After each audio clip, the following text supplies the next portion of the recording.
morning. Welcome to Razzball Radio for Friday, July 18th. We're on the Fantasy Sports Network and Cable Vision in New York. Really excited to be here today he's joining us again, Mike Cardano, who is not a 1B. Mike Cardano, of course, from Roto Experts and Fantasy Sports Network. Mike Cardano is now, you know what I did, Mike, after we had our conversation? I have officially created the Razzball Radio Ring of Honor. That's pretty good. Where do I rank on there? No, there's no rankings. You know, it's like we don't retire jerseys, you know, like some of the ball clubs out there. What we do is we got this Ring of Honor. Let's see, we got Peter King, Nando DeFino, Lenny Melnick, Mike Cardano, and Jonah Carey. So there you go. You had the legend on. Which one? Lenny the legend? Are you kidding? I had Lenny on yesterday. I love talking with Lenny because Lenny's, I mean, he was kind of the guy who started, you know, fantasy sports on the radio back in 1993. I was still in high school. I shouldn't say that. Lenny's going to get mad at me. But no, it was a great show. Of course, he's full of information. And when you get a guy who's been around for that long, he's been in all these expert leagues, and you know, just his perspective on kind of the games we play, whether it's daily, regular season, whether you're playing, you know, roto contests, you know, touchdown contests. So it was really great. I really enjoyed it. We are going to get into some fantasy baseball talk today with Mr. Cardano, but real quick first. So I was lucky enough, Scott and Adam over at Roto Experts, the morning show on Sirius XM Fantasy, were kind enough to have me on today, and they said, and we're going to talk baseball, I promise, so don't get mad at me, Razzballers, but they said, I got to grind your gears because of where you've got Kyle Rudolph ranked at tight end. You know, he's just upset because he was a big Chris Colabello guy, and I called him out on it. and I'm just not a big fan of Kyle Rudolph. But not so much from his standpoint. I just don't think anybody's going to be able to get him the ball. I know they have a change in offensive coordinator and everything like that. I'm just not a big fan. I know a couple of years ago he had 9 TDs. To me, that's the maximum upside that I see there. I'm just not a big fan. I get it. I understand why people do like him. But I'm just not a big fan for that reason. All right, listen, fair enough. And hey, listen, we all have our opinions. I'll just make the quick counter argument. Here's what I see. Everywhere North Turner goes, the offense improves. I'm not buying Cordarrelle Patterson, overhyped to the max this year. But you know what? The defense will have to respect him. He'll take the top off the defense. Right. You know, you've got, of course, Adrian Peterson going to be running the ball. Matt Castle's an upgrade over what they did have. So someone's going to catch the ball there. He is he's as big as a house, Kyle Rudolph. Soft hands. So I think he not only will see a lot of weight. He lost a lot of weight. So I don't know if he's trying to change the way he plays. Right. Or become one of those kind of stretch tight ends. Yeah. Interesting. Okay, well, back to fantasy baseball, so I don't get a lot of Twitter hate from Razzball Nation. By the way, when we do kick off the tour August the 4th, we're going to start transitioning, obviously, more into football, get you prepped for your drafts, but we will still have a lot of baseball coverage as well. Okay, talking baseball. So Evan Gattis looks to be back soon. Now, before getting injured, this guy was having an epic season. I mean, really, if you rank them from the beginning of the year, he's a top 3 catcher.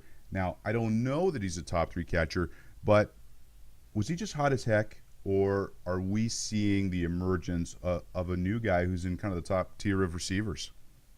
Well, here's the deal with Gattis. You know, he was batting 290, which was a little higher than most people would have thought. Yep. However, at this point, he's played 168 major league games. It's about if you were Iron Man, if you played every game, 162 game season. So at 168 games, he's got 37 home runs and 104 RBI. Holy cow. So it's not like he's just had a little cup of coffee. If you normalize that to 162 games, it's 30-100. I'm sorry, 34-100. So he's got to be the real deal. It's too much. It's enough data. A full year's worth of data is enough. It can't be an anomaly. Okay, no, yeah, that's a really good argument. So where do you have him next year? I mean, is Posey still number one? Mesoraco has to at least be in the conversation. I'm not a big Posey guy. I'm just not. I don't think he hits for enough power. Right. I was very, very high on Willie Rosario. Injuries have hurt him. I'm hoping he comes on with a better second half. Mesoraco was certainly a pleasant surprise. But if he comes back and he's healthy and he plays a complete second half and he's hitting anything like this, I don't understand how he's not a top 3. He'd have to possibly be. Okay, fair enough. Of course, you can follow Mike at Mike Cardano, Cardano, on Twitter. Now, Mike, you write a lot of great columns over at rotoexperts.com. Worth the read. You want to definitely check out his rankings as well. Okay, lots of buzz with, now that we're at the midway point of the season, there's going to be a lot of trades going on. Lenny and I kind of went through a bunch of those yesterday. My question, though, is Papelbon will probably get moved. Is there any chance he goes into a situation where he's not the primary closer? And I'm talking an elite contender that maybe already has a solid closer. Is there a chance he could slide into a setup role, or is he just too established? Well, last year, he's a friend of Roto Experts, and we have him a lot on the Roto Experts program. And Scott Engel's pretty close to him, has a decent relationship with him. And last year, he had told Scott he thought he was going to get moved, and he didn't. But Scott asked him basically, "Are you willing to not be a closer? Does it make a difference?" He said he just wanted to win. He just wanted to win. So I don't know. To me, Kenley Jansen, his metrics aren't anything like what Papelbon's are.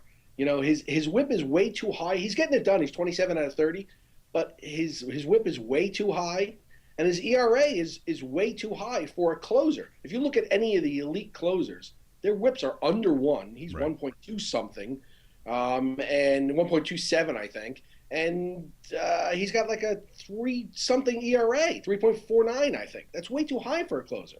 No, I'm with you. If I had Papelbon, I'd shift them the other way. They may not do that just to not upset the apple cart. He's getting the saves, but he's playing with fire. If you constantly let up 2 runs and you come in with a 3-run lead, eventually you're going to get burned. What are the odds that he goes to the Dodgers? Is that the prime candidate? It won't be a money problem, right? So, they'll pay anyone. I don't know what they have to give. Well, if they're willing to take on a lot of the salary, they probably wouldn't have to give up much, because that's the Phillies' problem, is they're just so way down with these veterans with heavy contracts. Yeah, I don't know where the Dodgers stand with Alex Guerrero. They did not expect D. Gordon to do what he's doing. So is Alex Guerrero going to be their third baseman? They need a third baseman. I don't know. Either that, or either he or Gordon will be expendable. So I don't know if they get packaged in a deal. I'm not sure. Okay, good insight there. The takeaway there is that maybe if you got Kenley Jansen, might be a good opportunity to trade him. He's Mike Cardano. I'm Nick Capozzi. We'll be right back. Razzball Radio. Hi, it's Nick Capozzi. We're back here on Razzball Radio on the Fantasy Sports Network, joined by my good friend Mike Cardano. So, Mike, there's a lot of rumors that Ian Kennedy might get moved. He's having a very good season. He's an interesting starting pitcher because wasn't great in New York, had a couple of good years in Arizona, having a good year now in San Diego, but you have to factor in the Petco effect. There's no doubt about that. My question is whether he goes to the Angels. There was talk that might happen, although it looks like the deal may have fallen apart. How is he going to do if he gets moved to the American League? Well, let's not forget, he had the one very, very good year in Arizona with 21 wins. Yep. He had 2.88 ERA and a whip of nearly 1 flat. It was like 1.09 or something. Now, if you look at his home road splits this year, he's had about 59 and 2/3 at home innings pitched and 16 2/3 on the road. His ERA is actually lower away than Petco. He's got a 3.92 ERA at home and a 3.06 ERA on the road. So I don't see any reason why he's not a product of Petco. He's actually pitching better on the road. Interesting. He's pitching wonderfully. I actually used him in daily fantasy today. Yep. He's much lower than the highest priced pitchers. I've used him each of his last 3 outings. He's got 22 strikeouts in his last 21 innings. He's given up just 2 runs in his last 20 innings. I even used him in Colorado. He's been one of the best pitchers, not named Clayton Kershaw, but he plays for the Padres, so nobody knows. The daily fantasy sites don't care. His price isn't moving. Absolutely.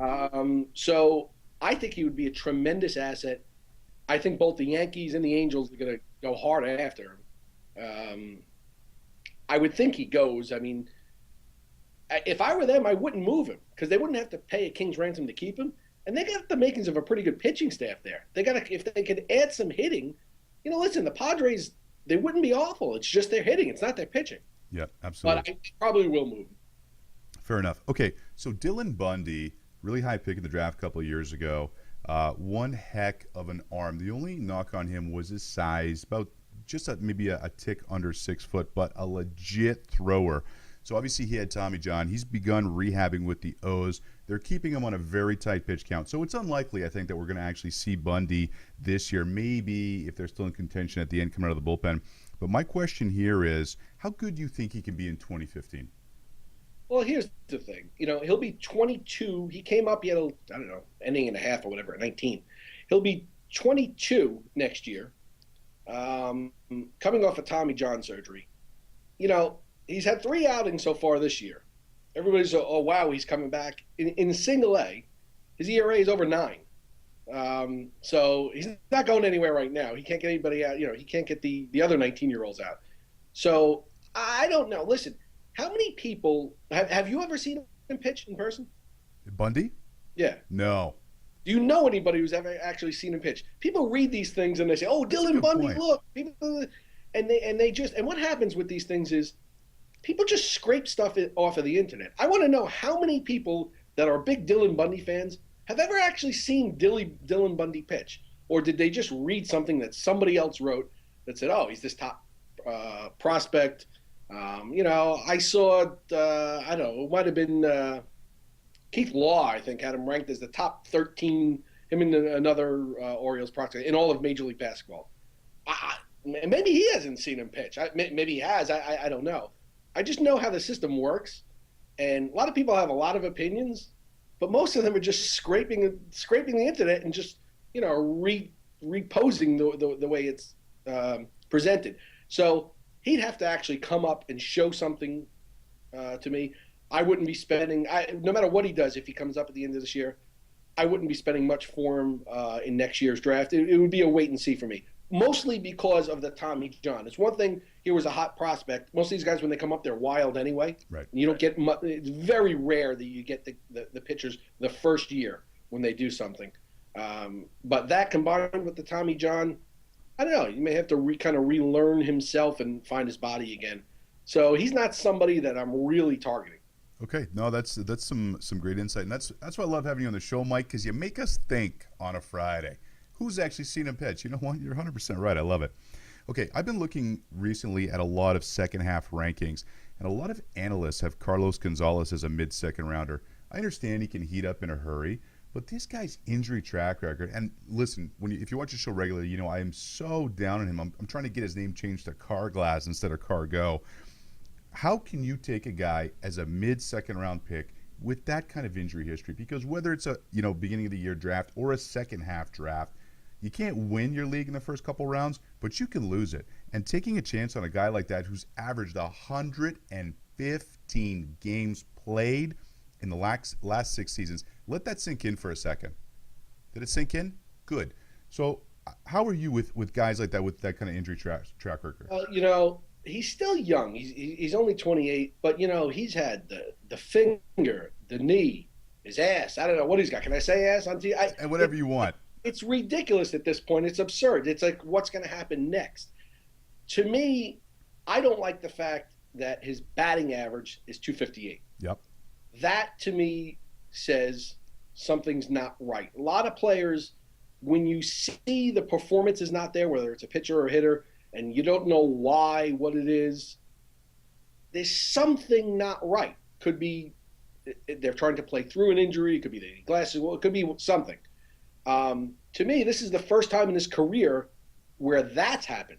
He's gone without power because he's had an injury, but he's never gone without getting on base. Right. So that's starting to happen. So that concerns me. I'd have to actually see him come back and perform. And you know what? The trade deadline in your league is probably going to pass before that happens. So if he's going to do good for somebody, it's going to be on somebody else's team. It wouldn't be mine. My piece of advice here is if he gets out for a week or two, ship him out. Just move him. We're going to take a break right now here on Razzball Radio on the Fantasy Sports Network, but we'll be back right after this with more of Mike Cardano from Roto Experts and, of course, the Fantasy Sports Network. It's Nick Capozzi. We're back here, Razzball Radio on the Fantasy Sports Network with my man, Mike Cardano. So, Mike, we talked about Carlos Gonzalez in second half rankings. I love fantasypros.com because it takes the expert consensus rankings and gives you an idea of what's happening. It's my go-to because it basically allows me to get an idea of what people are thinking or experts are thinking really quick. Here's my issue, though. This was a one that kind of really snuck up on me. They had Jose Reyes as the 8th hitter overall for second half projections.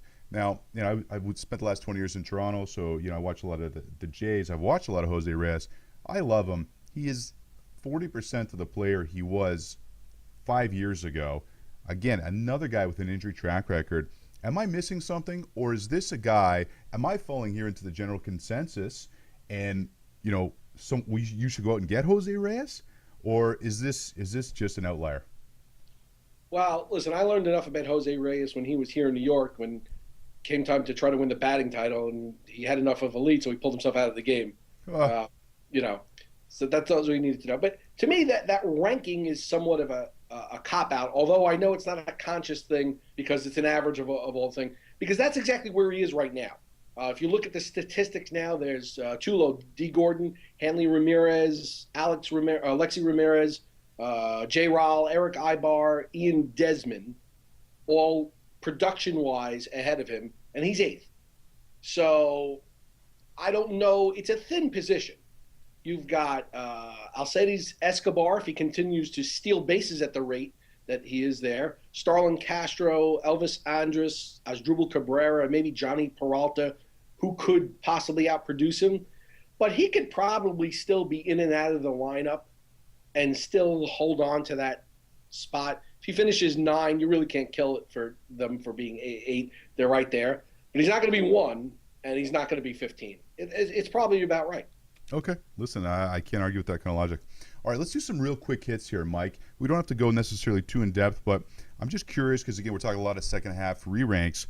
Let me know which of these guys you like better. Would you rather have Jose Abreu or Paul Goldschmidt rest of the season? Wow, that's a tough one. It really depends on where you stand in your standings.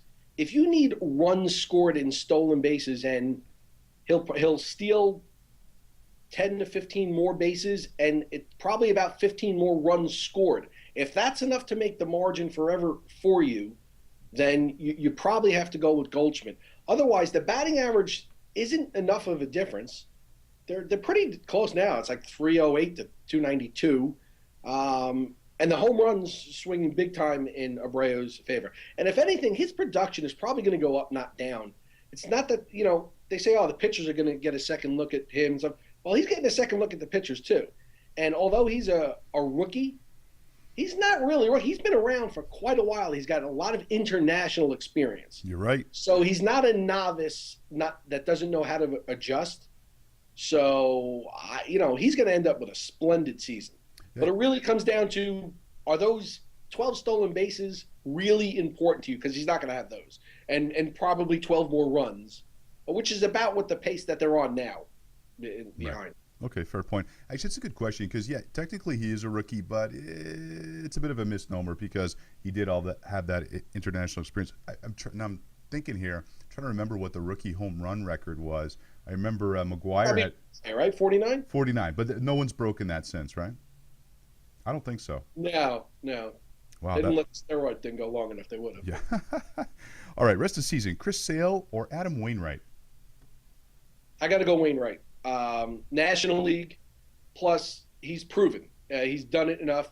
He's going to pitch a significant amount more of innings as well.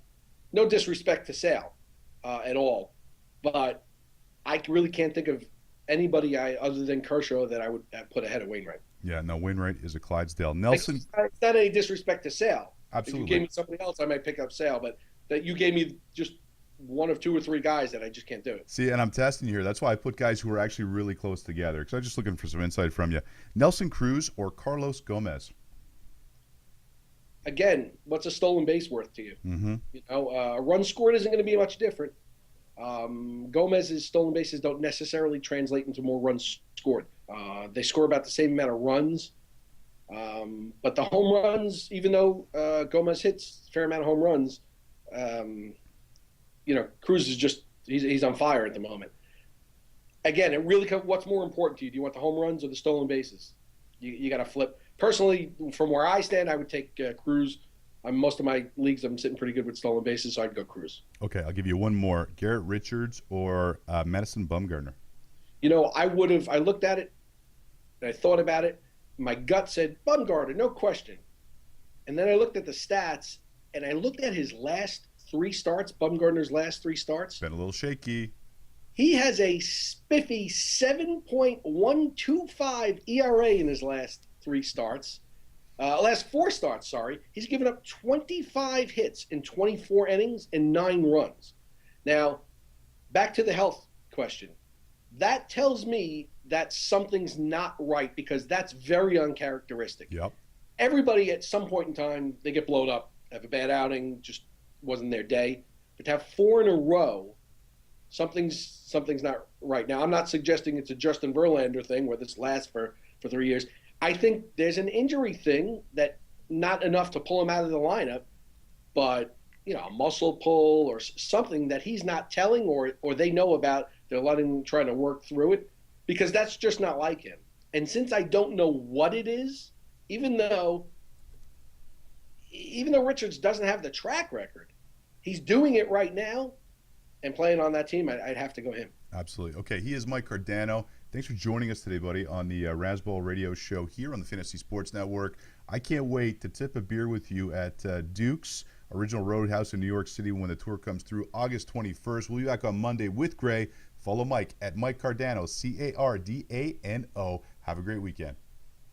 On the